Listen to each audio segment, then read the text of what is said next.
Hello my good people, I once again welcome you to my YouTube channel where today I want us to discuss about if there being of Chinese presence in Africa is a threat on Africa or is an opportunity to Africans. So let's watch some video and we will come with our comments about it later. China has done more for Africa than any other country. I mean, it's true. That's not something anybody can argue with. Yeah. I mean, they came, they laid down infrastructure. They actually did something that the European countries been around for 400 years and did nothing. That's why if you see Africa now hasn't been developed. This was the responsibility of France, Great Britain, Italy, Germany. These guys have been in Africa forever and it's never been developed. China just started putting interest in Africa. Now you have roads, roundabouts, like they're actually putting structure down. China increasing its influence in Africa. First, access to key resources. Africa supplies 90% of the world's cobalt and platinum and 75% of coltan, essential for electronics. China has the largest refineries in Africa for rare earths and minerals that are vital to its emerging tech industry. The dominance in the mining sector has made the US dependable on China for key minerals from Africa. Second, the African Alliance and its geopolitical aspirations. In the UN General Assembly, Africa is the largest bloc and has the power to swing resolutions on contentious issues like the South China Sea. Africa has been vocal in supporting China in the international arena, including its One China policy for Taiwan and Hong Kong. Third, strengthening the Yuan-China is encouraging Africa to trade in Chinese currency. Fourth, commercial opportunities. Africa imports largely from China for finished goods. The African markets for Chinese exports are beneficial for the Chinese economy. Africa's young population and cheap labor force support Chinese exports globally and in Africa.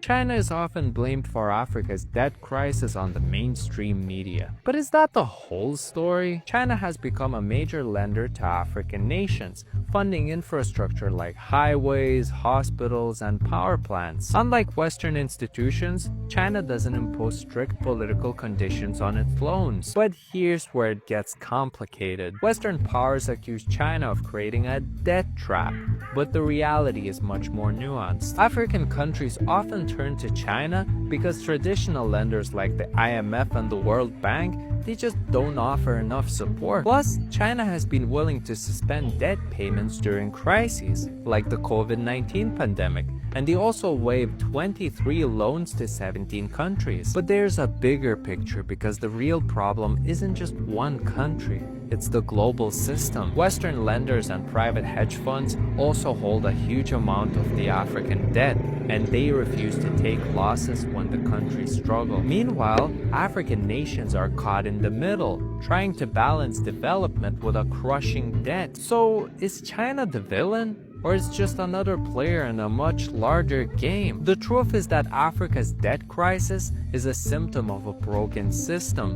which keeps some nations powerful while others keep struggling. Welcome back to the channel. And Chinese rapid growth in Africa is both an opportunity and a potential threat. It depends on how Africans governments manage the relationships. Here we have some opportunities or advantages and disadvantages of China being in Africa that undermines Africa well-being. Number one, massive infrastructure development whereby roads, railway, ports, energy projects are some of the things African countries couldn't afford alone, and this has boosted African economic activity and connectivity. Access to financing. China often offers loans without the strict political conditions that Western lenders impose on China.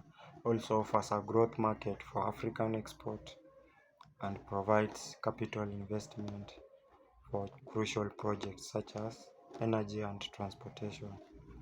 Opportunity number 3, whereby trade and market access. Now Africans can sell raw materials to China and import cheaper goods from China. Opportunity number 4, technology transfer. To some extent, in telecoms, manufacturing, and construction, some African workers gain new skills. So we are going to look on potential threats on the presence of China being on Africa. And potential threats is like debt trap concerns. Some countries risk unsustainable debt if projects don't produce enough economic returns. Number 2, resource dependence. China often extracts raw materials, sometimes without enough local value add, leaving African dependent. Number three potential threat is economic imbalance. Imports from China can undercut African manufacturing, hurting local industries. Potential threat number 4 is strategic influence. Heavy Chinese presence in ports, mining, and telecom can give China long-term geopolitical leverage. Number 5 is environment and labor standards.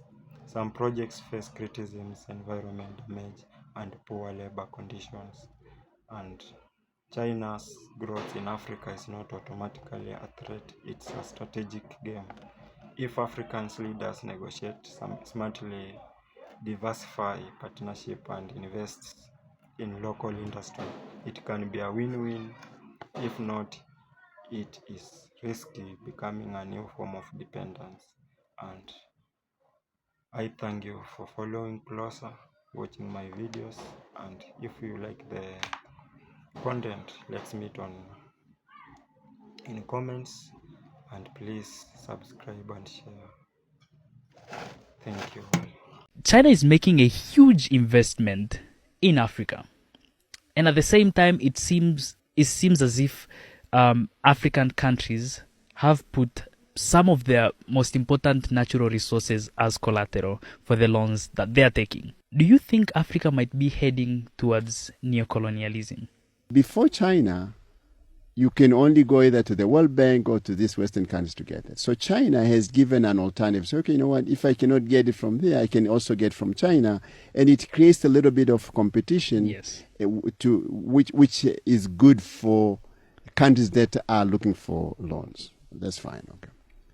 Now, so as far as that goes, China, I think it's welcome to be a source of loan. There are many stories about China and why people should be worried about it. You talked about the Entebbe airport and Mombasa, and the story that is written a lot about is the port in Sri Lanka, where China apparently also gave them a loan, and apparently the conditions were if you're not able to pay in time, then we will actually sort of own the port, and supposedly that happened, without even talking about the specifics about these examples. Yes.